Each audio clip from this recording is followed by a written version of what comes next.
नमस्कार, बहुत बहुत स्वागत है आप सभी का इस खास विशेष कार्यक्रम में। मैं आप सभी के साथ हूं कंचन। आज का कार्यक्रम बहुत ही ज़्यादा विशेष होने जा रहा है क्योंकि आज अपने कार्यक्रम में दर्शकों हम बात करेंगे नवरात्रों को लेकर, शारदीय नवरात्रों को लेकर। कहते हैं कि एक साल के अंदर ये जो नवरात्रे होते हैं ना, ये सबसे ज़्यादा महत्वपूर्ण होते हैं और इन नवरात्रों में आप माँ का आशीर्वाद पा सकते हैं। आपकी जो भी मनोकामनाएं हैं, आपके दिल में जो कुछ भी है, बस माता रानी से मांग लीजिए क्योंकि इन 9 दिनों में अगर आपने श्रद्धा से, भाव से माता रानी की पूजा अर्चना की या फिर अपने भाव माता रानी को दिखा दिया ना, तो माता रानी आपकी सभी मनोकामना पूर्ण करती है। तो आज भी इस खास कार्यक्रम में हम बहुत सारे सवालों पर बात करने वाले हैं। हम बात करेंगे ये नवरात्रे आपको क्या कुछ देकर जा रहे हैं, माता रानी आपको कैसे आशीर्वाद देंगी और कैसे आप माता रानी को प्रसन्न कर सकते हैं। तो चलिए इस कार्यक्रम को शुरू करते हैं। मेरे साथ जो खास मेहमान है, आज उन्हीं से सवालों के हम जवाब लेंगे। मेरे साथ जानी मानी एस्ट्रोलॉजर जीतू जी हैं। बहुत बहुत स्वागत है मैम आपका। कैसी हैं आप? बिल्कुल अच्छी हूँ, धन्यवाद और जय माता दी। जय माता दी। तो अब हम यहाँ पर आपसे बहुत इंपॉर्टेंट चीज पूछने जा रहे हैं मैम, क्योंकि ये 9 दिन जो हैं, अब जितने भी दर्शक इस कार्यक्रम को देख रहे हैं, अब वो यही सोच रहे होंगे कि बस अब आप ये और बता दें कि 9 दिनों में हमें माता रानी को कैसे प्रसन्न करना है, क्या उन्हें भोग लगाना है और हम ऐसा क्या माँ से मांगे कि माँ अपना आशीर्वाद हमें दे दे। माँ कात्यायनी को क्या प्रसाद चढ़ाया जाए मैम, और क्या हम माँ कात्यायनी से ऐसा मांग लें कि माँ कात्यायनी जो है बहुत प्रसन्न होकर अपने भक्तों को दे दे।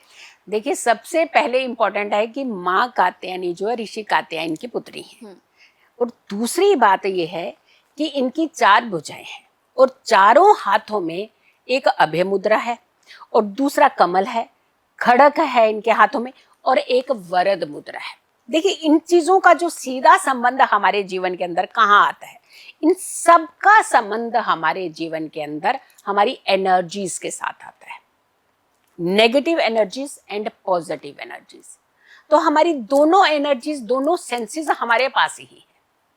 अगर हम किस चीज को बढ़ाना चाहते हैं, हम उसी तरफ चल पड़ते हैं। अगर हमें भोजन चाहिए तो हम भोजन की तरफ जाने लगते हैं ना, लेकिन जिस दिन हमें शॉपिंग करके वस्त्र खरीदने, हम वस्त्र की तरफ जाने लग पड़ते हैं। अपनी हर कठिन से कठिन समस्या का हल माँ कात्यायनी के पास है।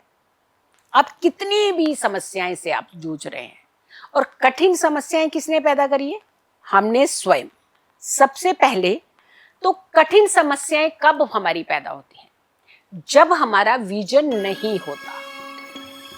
और विजन के देवता और सबसे बड़े एक्सपैंड करने वाले देवता कौन से हैं? कौन से ग्रह हैं? वो है गुरु ग्रह। और गुरु जब आपका कंट्रोल होता है तो आपको एक्सपेंशन भी मिलती है जिंदगी के अंदर, और आपका विजन भी क्लियर होता है, आपकी कंट्रोलिंग भी हो जाती है। तो गुरु ग्रह को ये कंट्रोल करती हैं, रूल करती हैं। तो हमारा जुपिटर सबसे पहले स्ट्रांग होता है इनकी पूजा करने से। दूसरा, इन्हें शहद का भोग लगाया जाता है। कहते शहद का भोग लगाने से और उस शहद को घर में रखने से और उस शहद से अपने माथे के ऊपर तिलक करने से आपका आज्ञा चक्र जो होता है वो पॉजिटिव होता है। और आज्ञा चक्र हमारा विजन है। कहते हैं सारी इंद्रियों का कंट्रोलिंग यहाँ पे है हमारे, और अगर यहाँ डिस्टर्ब हुए तो पूरी बॉडी का बैलेंस जो है हमारा डिस्टर्ब हो जाता है। ये पूजा सबसे पहले आपके आज्ञा चक्र को बल देती है, आपके विजन को क्लियर करती है, आपकी कंट्रोलिंग करती है, आपके अंदर एक सकारात्मकता का भाव रखती है, आपकी जितनी नेगेटिविटी होती है उसे दूर रखती है।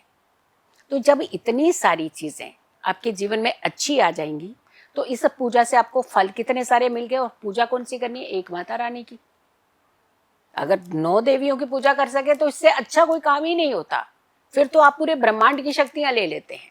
लेकिन एटलीस्ट अगर आप किसी कारण से बाकी नहीं कर पा रहे हैं, खास करके जो 2 राशियां ऐसी हैं, धनु राशि और मीन राशि, दोनों के स्वामी जुपिटर हैं, गुरु हैं। इन्हें तो खास करके इस देवी की पूजा तो करनी ही करनी चाहिए। माँ कात्यायनी की स्मरण भी करना चाहिए, ध्यान भी करना चाहिए, अपने आज्ञा चक्र को बल देना चाहिए। ये सब चीजें तो आपको करनी चाहिए, क्योंकि दृढ़ संकल्प जब हम लेते हैं क्योंकि ये दृढ़ संकल्प की देवी है। जब हम दृढ़ संकल्प लेते हैं तो हम कोई भी कार्य कर लेते हैं।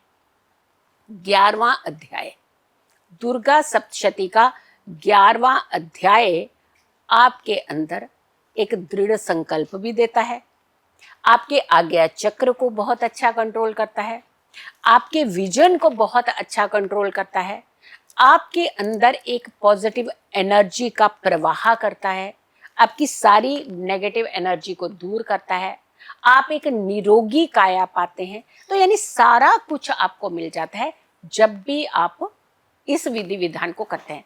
तो इस बार आपने शहद का भोग लगाना है माता रानी को, और वो शहद आप अपने घर में रखना है, और हो सके तो हर गुरुवार को आप उस शहद का तिलक लगाना शुरू करिए, ताकि अगर आपके आज्ञा चक्र की ब्लॉकेज है तो वो आज्ञा चक्र की ब्लॉकेज भी दूर होती है। सुबह भी भक्ति करिए, रात्रि की भी भक्ति करिए, भक्तिमय माहौल रखिए, ताकि माता रानी आपको ढेरों आशीर्वाद दें। बिल्कुल। तो जितने भी दर्शक इस कार्यक्रम को देख रहे थे, मैं उम्मीद करूंगी कि नवरात्रों को लेकर अगर किसी भी तरह का प्रश्न आपके मन में चल रहा था कि मैं माँ शैलपुत्री की पूजा कैसे करूंगी या करूंगा, मैं उन्हें कैसे प्रसन्न कर सकता हूं, तो हमने इस कार्यक्रम में आपको 9 के 9 देवी स्वरूपों के बारे में बताया कि आप उन्हें कैसे प्रसन्न कर सकते हैं।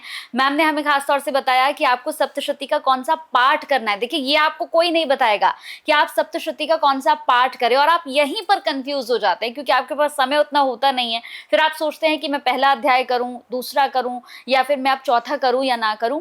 तो मैम ने यहाँ पर बहुत अच्छे से आपको समझाया है कि आपको किस दिन कौन सा अध्याय करना है, कैसे आपको भोग लगाना है, कैसे माता रानी को प्रसन्न करना है। तो इस पूरे कार्यक्रम को बाकी लोगों के साथ शेयर भी जरूर कीजिएगा, क्योंकि कहते हैं ना कि अगर माता रानी के समक्ष आपने कोई ऐसा कार्य कर दिया जो माता रानी को अच्छा लग गया, तो आपको पुण्य खुद ब खुद वो दे देती हैं। बहुत बहुत धन्यवाद मैम, आपने अपना बहुत कीमती समय दिया और बहुत अच्छा कार्यक्रम हमने किया जो लोगों के बहुत काम आने वाला है। बहुत बहुत धन्यवाद। जय माता दी। जय माता दी।